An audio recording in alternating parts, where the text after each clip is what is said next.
ಸಂಘಟನೆಯಿಂದ ಪ್ರತಿಭಟನೆ ಮಾಡಲಾಯಿತು. ವಿಷಯ ಏನೆಂದರೆ ಸಹೋದರಿ ಸೌಜನ್ಯಗೆ ನ್ಯಾಯ ಕೊಡಿಸುವ ನಿಟ್ಟಿನಲ್ಲಿ ಭೀಮ್ ಆರ್ಮಿ ಇವತ್ತಿನ ದಿನ ಚಾಲನೆ ಕೊಟ್ಟಿದೆ. ನ್ಯಾಯ ಸಿಗುವವರೆಗೂ ಭೀಮ್ ಆರ್ಮಿ ಸಂಘಟನೆ ಸತತವಾಗಿ ಹೋರಾಟ ಮಾಡ್ಕೊತಿದೆ. ಸರ್, ಈಗ ಯಾವುದೇ ಸಂಘಟನೆಗಳು ಇದರ ಪರ ಧ್ವನಿ ಎತ್ತಾ ಇಲ್ಲ. ಈಗ ದಲಿತ ಪರ ಸಂಘಟನೆಗಳು ಎಷ್ಟೇ ಎತ್ತವೆ. ಇದಕ್ಕೆ ಏನು ಕಾರಣ ಏನಿರ್ಬೋದು?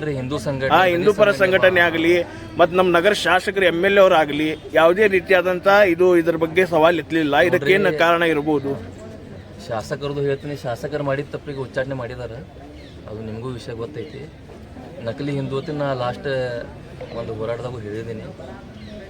ತಿರ್ಗಾ ಅವ್ರಿಗೆ ಹೇಳೋದು ಬೇಡ, ಯಾಕಂದ್ರೆ ಅವ್ರಿಗೆ ಹೇಳಿ ಇಷ್ಟೆಲ್ಲ ಉಗಿದ್ರು ಅವ್ರಿಗೆ ನಾಚಿಕೆ ಬರತ್ತಿಲ್ಲ. ಇನ್ನೊಂದು ಏನಪ್ಪ ಅಂದ್ರೆ ಹಿಂದೂ ಸಂಘಟನೆ ಅಂದ್ರೆ ಏನು ಮುಖ್ಯಸ್ಥರದಾರಲ್ಲ ಅವ್ರಿಗೆ ಏನು ಹೇಳಕ್ಕೆ ಇಷ್ಟಪಡ್ತೀನಿ ಅಂದ್ರೆ, ಈ ದೇಶದಲ್ಲಿ ನಮಗೆ ಎಷ್ಟು ಹಕ್ಕಿದೆ ನಿಮಗೂ ಅಷ್ಟೇ ಐತಿ ಹಕ್ಕು ಜೀವನ ಮಾಡೋಕ್ಕೆ. ನಿಮಗೂ ಎಷ್ಟು ನಮಗೂ ಅಷ್ಟೇ ಐತಿ.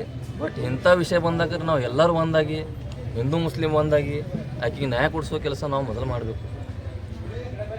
ಸುಮ್ಮನೆ ನಾವು ಗೋಮಾತೆ ಗೋರಕ್ಷಕರು ಅಂತ ಹೇಳೋದು, ಗಾಡಿಯನ್ನು ಹಿಡೋದು, ಏನೇನು ವಸೂಲಿ ಮಾಡ್ತೀವಿ, ನಮಗೆಲ್ಲ ಅದಾವೆ, ಎಲ್ಲ ಪ್ರೂಫ್ಸ್ ಅದಾವೆ ನಮ್ಮ ಹತ್ರ. ನೀವು ಗೋಮಾತೆ ಮೇಲೆ ರಾಜಕೀಯ ಮಾಡೋದು, ಟಿಕೆಟ್ ಕೇಳೋದು. ಇವತ್ತು ಮುಸಲ್ಮಾನರಿಗೆ ಬೈಲಿಕ್ಕೆ ನಮ್ಗೆ ಟಿಕೆಟ್ ಸಿಗಂಗಿಲ್ಲ, ಅಂಥ ಪರಿಸ್ಥಿತಿ ನೀವು ಮಾಡ್ಕೊಂಡಿಟ್ಟಿರಿ. ಆದರೂ ಒಂದು ಇವತ್ತು ನಮ್ಮ ಮನೆಗೂ ಹೆಣ್ಣೈತಿ, ನಿಮ್ಮ ಮನೆಗೂ ಹೆಣ್ಣೈತಿ. ಅದು ನಮ್ಮ ಮನೆ, ನಮ್ಮ ಸಹೋದರಿ, ನನ್ನ ಮಗಳು, ನನ್ನ ತಾಯಿ ಅನ್ಕೋತ ನಮ್ಮ ಮನಸ್ಸಲ್ಲಿ ಇಟ್ಕೊಂಡ್ರೆ ಆಕೆಗೆ ನ್ಯಾಯ ಕಂಪಲ್ಸರಿ 100% ಸಿಗ್ತದೆ. ಮತ್ತು RSS ಸಂಘಟನೆ ಮುಖ್ಯಸ್ಥರಲ್ಲ ಮೋಹನ್ ಭಾಗವತ್ ಅವ್ರು ಸುಮಾರು ಸ್ಟೇಟ್ಮೆಂಟ್ ಕೊಡ್ತಾರೆ. ಬಟ್ ಈ ವಿಷಯಕ್ಕೆ ಯಾಕೆ ಸಂಬಂಧಪಟ್ಟ ಸ್ಟೇಟ್ಮೆಂಟ್ ಕೊಡತ್ತಿಲ್ಲ, ಅದನ್ನು ನಮಗೆ ಬೇಕಲ್ಲ. ಅಂದ್ರೆ ನೀವು ನಿಮ್ಮ ಬೆಳವಣಿಗೆ ಸಲ ಮಾಡಕತ್ತಿರೋ ಏನು ಇಡೀ ದೇಶ ನಿಮ್ಮ ಕೈಯಲ್ಲಿ ಬರ್ಬೇಕಂತ ಮಾಡಕತ್ತಿರೋ ಗೊತ್ತಲ್ಲ. ಎಷ್ಟೋ ಹೆಣ್ಮಕ್ಳು, ಅದು ಬಡವ್ರ ಹೆಣ್ಮಕ್ಳು, ನೀವು ಯಾರು MP MLAಗಳು ಹೆಣ್ಮಕ್ಳು ಸಾಯತ್ತಿಲ್ಲ, ಯಾರೂ ರಾಜಕೀಯ ವ್ಯಕ್ತಿಗಳು ಸಾಯಕತ್ತಿಲ್ಲ. ಇಲ್ಲಿ ಬಡವ್ರ ಹೆಣ್ಮಕ್ಳು ಸಾಯಲತ್ತಾರೆ, ನ್ಯಾಯ ಕೊಡ್ಸೋಕ್ಕಾಗತ್ತಿಲ್ಲ. ಅದಕ್ಕೆ ಭೀಮ್ ಆರ್ಮಿ ಸಂಘಟನೆ ಇವತ್ತು ಈ ಹೋರಾಟಕ್ಕೆ ಚಾಲನೆ ಕೊಟ್ಟಿದ್ದೀವಿ.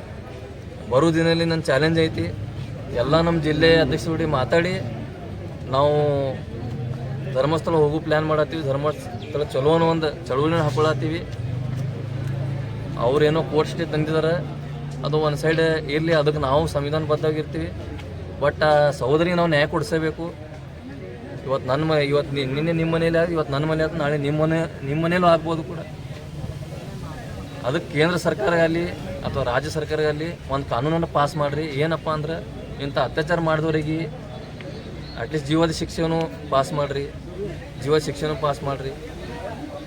ಇಲ್ಲ ಇದೇ ಥರ ಬಿಟ್ಕೋದು ಎಷ್ಟೋ ಹೆಣ್ಮಕ್ಳು ಇದೇ ಥರ ಅನ್ಯಾಯ ಒಳಗೆ ಸತ್ತು ಹೋಗಿದ್ದಾರೆ, ನ್ಯಾಯ ಕೊಡ್ಸೋಕ್ಕಾಗತ್ತಿಲ್ಲ.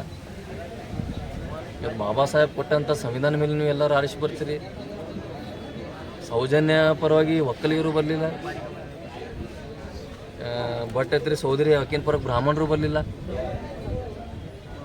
ಒಂದು ಪಶುವಿನ ರುಂಡ ರೋಡ್ ಮೇಲೆ ಬಿತ್ತಂದ್ರೆ ನೀವು ಹೋರಾಟ ಮಾಡ್ತೀರಿ ಧರ್ಮ ಸಲಾಗಿ, ಮತ್ತು ಈ ಹಿಂದೂ ಹೆಣ್ಮಕ್ಳ ಸಲಾಗಿ ಆಗ್ತಾರೆ ನೀವು ಹೋರಾಟ ಮಾಡತ್ತಿಲ್ಲ.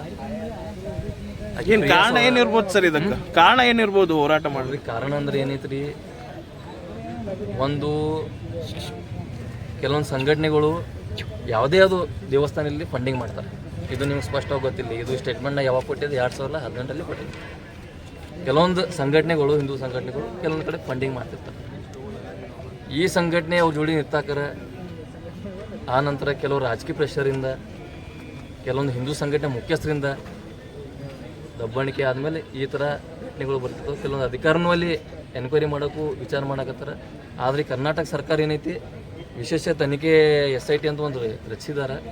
ಅವ್ರಿಗಾದ್ರೂ ನಾವು ಭೀಮ್ ಆರ್ಮಿ ಸಂಘಟನೆಯಿಂದ ಬೇಡಿಕೆ ನೀಡ್ತೀವಿ ಅಂದರೆ ಸರಿಯಾಗಿ ಎನ್ಕ್ವೈರಿ ಮಾಡಿರಿ, ಸರಿಯಾಗಿ. ಯಾಕೆ ನಿಮ್ಮ ಮನೇಲೂ ತಾಯಿಗಳು, ನಿಮ್ಮ ಮನೇಲಿ ಸಹೋದರಿ ಅದಾರ, ನಿಮಗೂ ಮಕ್ಕಳು ಅದಾರ, ಅದು ನಮ್ಮ ಮಗಳ ತಿಳ್ಕೊಂಡು ಕಿಸಿ ನೀವು ಸರಿಯಾಗಿ ಎನ್ಕ್ವೈರಿ ಮಾಡಿ ಸರಿಯಾಗಿ ಅವ್ರಿಗೆ ಶಿಕ್ಷೆ ಕೊಡ್ರಿ. ಸಾಕ್ಷಿನ ನಾಶ ಮಾಡೋಕ್ಕೆ ಹೋಗಬೇಡ್ರಿ. ಮತ್ತು ಇನ್ನೊಂದು ಏನಪ್ಪ ಅಂದ್ರೆ, ಆ ಸಹೋದರಿ ಮನೆಗೆ, ಅವ್ರ ಕುಟುಂಬಸ್ಥರಿಗೆ ಮತ್ತು ಎಷ್ಟು ಅಲ್ಲಿ ಅತ್ಯಾಚಾರ ಅವ್ರ ಕುಟುಂಬರಿಗೆ ಮೊದಲು ನ್ಯಾಯ ಕೊಡಿಸೋ ವ್ಯವಸ್ಥೆ ಮಾಡಬೇಕು ಮತ್ತು ಅವ್ರಿಗೆ ಸೆಕ್ಯೂರಿಟಿ ಕೊಡಬೇಕಂತ ನನ್ನ ಮಾತೈತಿ. ಮತ್ತೇನು ಸೋಷಿಯಲ್ ಮೀಡಿಯಾದಲ್ಲಿ ಸಮೀರನ ಒಬ್ಬ ನಮ್ಮ ಸಹೋದರ ಮುಸ್ಲಿಂ ಸಮಾಜದ ಧ್ವನಿ ಎತ್ತಾನ, ಅವನಿಗೆ ಕೂಡ ಸೆಕ್ಯೂರಿಟಿ ಕೊಡಬೇಕು. ಎಲ್ಲಾದ್ರೂ ಮುಸ್ಲಿಂ ಅದಾನ ಅಂತ ತಿಳ್ಕೊಂಡು ನೀವು ಏನಾರ ಹಿಂದೂಗಳು ಮಾಡಿದ್ರೆ ಅದಕ್ಕೂ ನಾವು ಒಪ್ಕೊಳ್ಳಂಗಿಲ್ಲ. ಅವ್ನ ಜೋಡಿ ಇಡೀ ದಲಿತ ಸಂಘಟನೆ ಕರ್ನಾಟಕದ ಇಡೀ ದಲಿತ ಸಂಘಟನೆ ಬರೀ ಭೀಮಾನ್ವಿ ಅಷ್ಟಲ್ಲ, ಇಡೀ ದಲಿತ ಸಂಘಟನೆ ಅದಾವೆ ಅನ್ನೋದು ಮುಸ್ಲಿಂ ಸಂಘಟನೆ ಅದಾವ ನನ್ನ ಮಾತು ಹೇಳ್ತೀನಿ. ಈಗ ಮುಂದಿನ ದಿನಮಾನಗಳಲ್ಲಿ ನಿಮಗೆ ನ್ಯಾಯ ಸಿಗ್ಲಿಕ್ಕಂದ್ರೆ ಏನು ಮಾಡ್ತೀರಾ? ನಾ ಹೇಳತ್ನಲ್ಲಿ ಮುಂದಿನ ದಿನಗಳ ನಿಮ್ಗೆ ನ್ಯಾಯ ಸಿಗಲಿಲ್ಲಪ್ಪ ಅಂದ್ರೆ ನಾವು ಮೀಟಿಂಗ್ ಮಾಡ್ಕೋತೀವಿ. ಮೀಟಿಂಗ್ ಮಾಡ್ಕೊಂಡು ಎಲ್ಲ ಜಿಲ್ಲಾ ಅಂದ್ರೆ ಕರೆ ಕೊಡ್ತೀನಿ, ನಾವು ಧರ್ಮಸ್ಥಳಕ್ಕೆ ಹೋಗ್ತೀವಿ. ಆಗಲೇ ಘೋಷಣೆನೂ ಕೂಗಿದ್ದಾರೆ, ನಮಗೆ ಲಾಠಿ ಇಟ್ಟು ಬಿಡಲಿ, ಜೈಲಿಗೆ ಹಾಕಲಿ. ಜೈಲಿಗೆ ಹಾಕಿದ್ರು ಕೂಡ ನಾವು ಎಲ್ಲ ಥರ ಸಪೋರ್ಟ್ ಇದೆ, ಎಲ್ಲ ಥರ ಸಪೋರ್ಟ್ ನಾವು ಅವ್ರಿಗೂ ಕೊಡ್ತೀವಿ. ನಮಗೆ ಸಪೋರ್ಟ್ ಅವಶ್ಯಕತೆ ಇಲ್ಲ. ನಮ್ಗೆ ಬಾಬಾ ಸಾಹೇಬ್ನ ಸಪೋರ್ಟ್ ಐತಿ. ನಮ್ಮ ಬಾಬಾ ಸಾಹೇಬ ಆ ಸಂವಿಧಾನ ಎಲ್ಲಿವರೆಗೆ ದೇಶದಲ್ಲಿ ಇತ್ತು ನಮ್ಗೆ ಯಾವ ಮಕ್ಕಳು ಏನೋ ಮಾಡ್ಕಟ್ಟ. ಇನ್ನೊಂದು ಮಾತು ಏನಪ್ಪ ಅಂದ್ರೆ ಕೆಲವೊಂದು ನಕಲಿ ಹಿಂದೂಗಳು ಅದಾರ. ಏನು ಲಾಸ್ಟ್ ಟೈಮ್ ಸಹೋದರಿ ಹಿರೇಮಠ ಅಂತೇಳಿ ಒಂದು ಹುಬ್ಳಿ ಒಳಗೆ ಒಂದು ಪ್ರಾಬ್ಲಮ್ ಆಗಿತ್ತು.